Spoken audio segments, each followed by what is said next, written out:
में जब दासी और पंडित जी दोनों रास्ते में चल दिए हैं सेठ जी के घर पर के लिए, तो पंडित जी जो हैं वो एक कहने लगे कि दासी, मैं एक बार की आपको एक कथा सुना रहा हूँ जो हम पर स्वयं बीती है।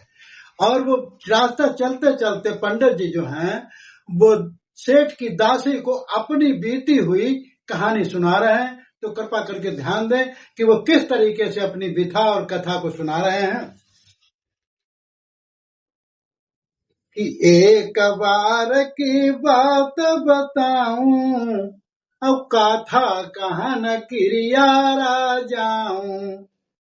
बंदा पटेवाज गुणकारी, अब उस्ताद नाम पड़ा हितकारी।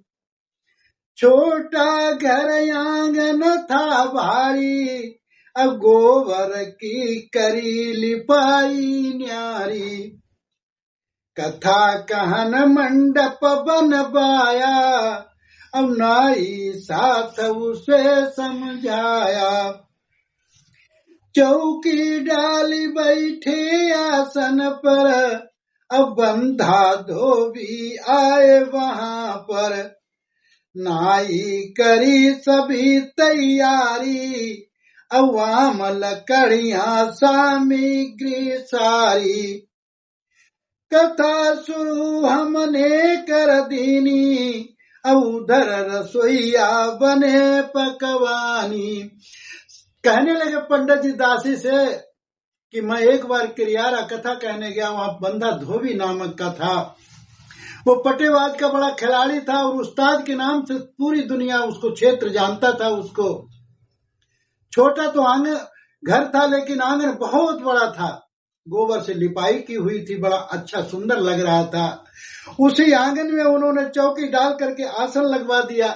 नाई ने सारी कथा की तैयारी की, सामग्री आम की लकड़ियां और सब जमा किया। तो जब कथा शुरू की तो उधर आंगन में ही पकवान बन रहे थे। तो पंडित जी क्या कहते हैं दासी से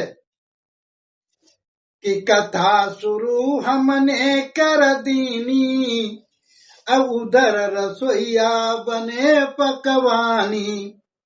उड़द दाल की बनिया कचौड़ी, अब आंगन छाई महक कचौड़ी। मन ललचाई गयो तो मेरो, अब हमने तुरंत बंधा को टेरो।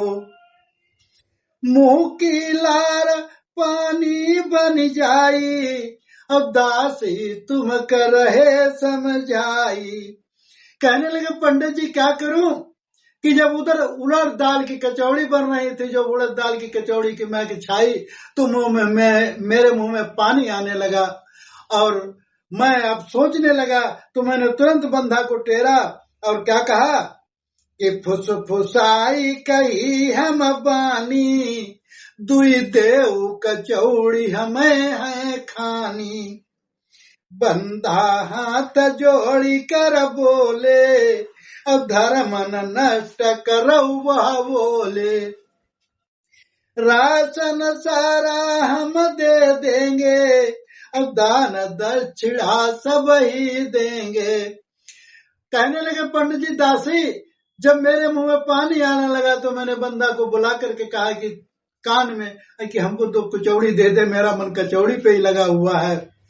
बंदा हाथ जोड़ के कहने लगी कि मैं अछूत जाति से धोबी जाति का हूं, मैं आपका धर्म नहीं नष्ट करना चाहूंगा, हम आपको एक सलाह देते हैं। तो वो क्या कहता है, सारा राशन हम दे देंगे, अब दान दक्षिणा सब ही देंगे। महाराज इनसे घर बनवाओ, अब इत्मीनान घर बैठ के खाओ। बात समझ पंडित के आई, अब कथा समाप्त करी घर का उधाई। सामग्री सब बंधा दीनी, अब बांध पोटली घर चल दीनी। जैसे तैसे पंडित जी ने कहा, कहने लगे कि मैंने कथा को समाप्त किया। बंदा धोबी ने हमको राशन पानी तेल और जो भी कुछ उन्हें दान दक्षिणा दिया था तो सब हमको दे दिया।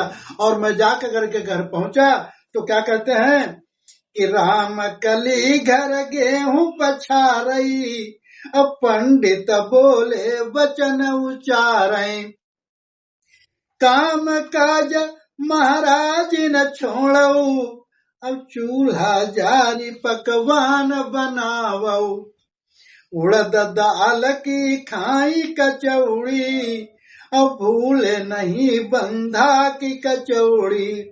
पंडित जी जैसे घर पर पहुंचे और कहने लगे कि महाराज जी, अब पंडितानी जो थी वो गेहूं पछार रही थी सूप से, कहने लगे इसको छोड़ दो और चूल्हा जला करके पकवान बनाओ, हमारे दिमाग में कचौड़ी की महक चढ़ी हुई है।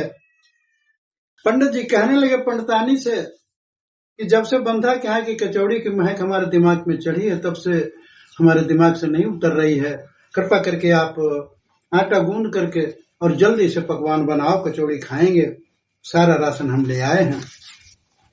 महाराज न उठिया गपजारी, अब आटा गूंदी करी तैयारी, दासी मन से सुनती जाना, अब आगे क्या हुआ सत्य बखाना।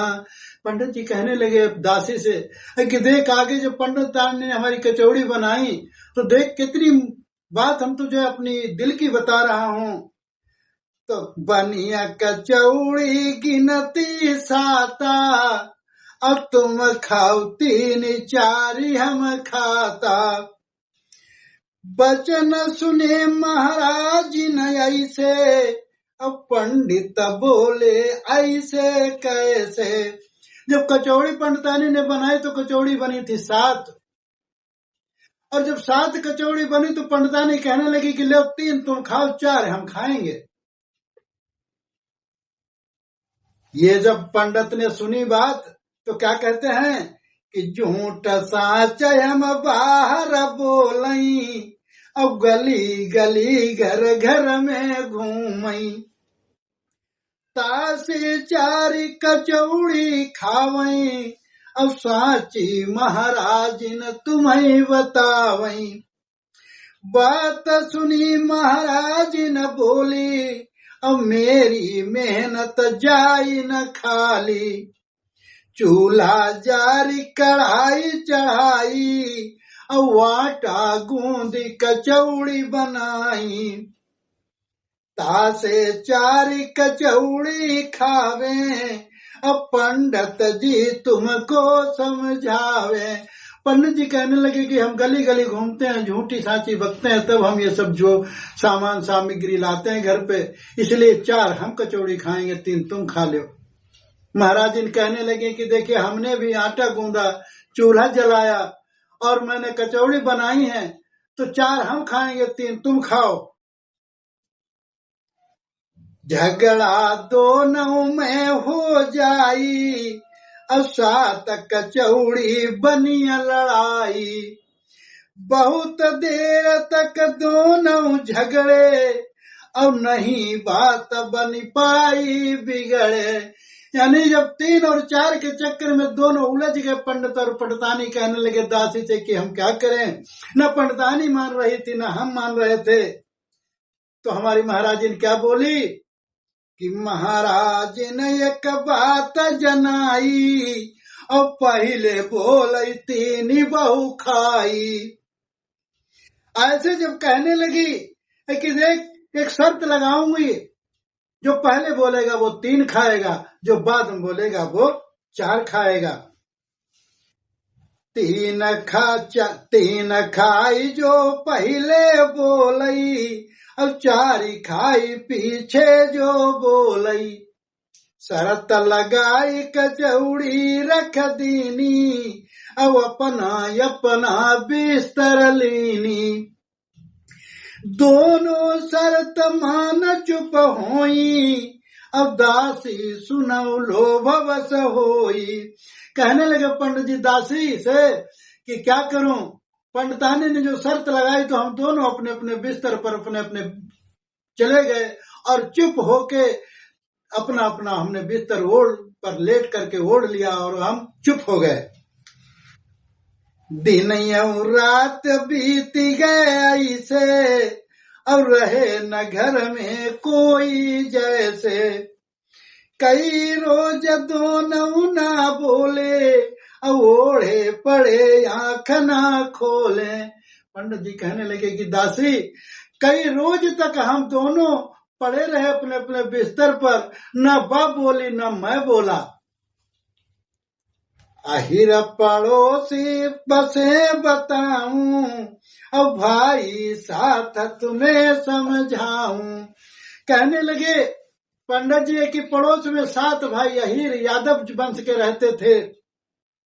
उन्होंने देखा कि कई रोज बीते यही भांति, अब 7 भाई समझ न आती। जब उन्होंने देखा है कि पंडित जी के यहाँ सब घर द्वार खुला पड़ा है, कोई नहीं दिख रहा है, तो उन्होंने अपने मन में विचार किया और क्या कहने लगे कि पंडित महाराज न है कहाँ, दिखे नहीं कई रोज, घर आंगन सूना पड़ा, भाई करना खोज। जब आपस में विचार करने लगे कि भैया ये सब घर आंगन तो खुला पड़ा है, पंडित पड़तानी कई रोज से नहीं दिखाई पड़ रहे हैं, तो वो क्या करते हैं कि भाई 7 राई मिलाई, अब देखें चलो समझ न आई। घर आंगन झांके सब भाई, अब अंदर बाहर पड़ई न दिखाई।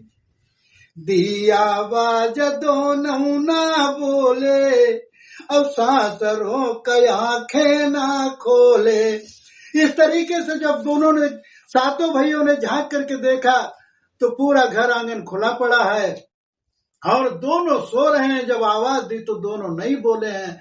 तो दासी, हम दोनों लोग ओढ़े पड़े हैं और अब यादव आगे जो 7 भाई थे वो क्या आपस में करेंगे, हम आपको आगे की कथा फिर सुनाऊंगा। इस तरीके से पंडित ने अपनी दासी को पूरी कथा और विधा सुनाई। इन्हीं शब्दों के साथ में सभी को साथ बात करता हूँ, मेरा चैनल सब्सक्राइब करें और कमेंट करके बताएं कि हमारी ये रचना कथा कैसी लग रही है। साधु साधु साधु।